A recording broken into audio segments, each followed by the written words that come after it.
I just channeled for an amazing client, and I wanted to share what her spirit guides shared because I thought it was excellent advice, something I might try myself. She happens to be a highly sensitive person who feels like she absorbs the despair and emotional states and overwhelm of others. I kind of identify with that. Maybe you do too. And she was asking her spirit guides for some insight about this tendency that she has, and also just what advice they might have for her that she could use in order to alleviate some of the heaviness that creates in her heart. So her spirit guides, they gave this idea that she take her favorite pillow, which as they showed me the imagery of it and they described it, she told me later that she actually has that very exact pillow that I was seeing, that I was being shown, that she opened the pillow either at the side of it or in the very middle of it, like in the middle or in the end seam.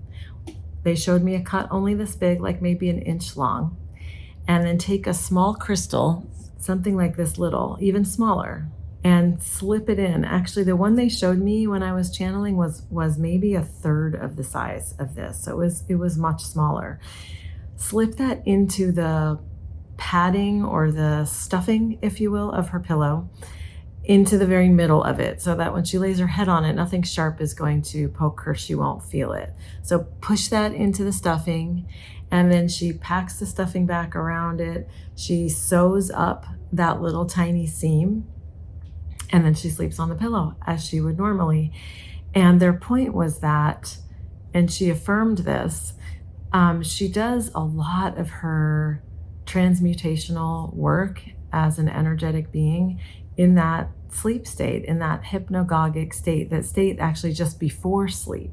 And having a crystal, especially a crystal that has really good properties of absorbing heavy energy or chaotic energy, having that right there where you're sleeping is going to allow for a lot of that energy to be drained and absorbed by the crystal instead of swimming around in her mind, in her thoughts, in her dreams, in her anxieties, etc. So I thought this was brilliant.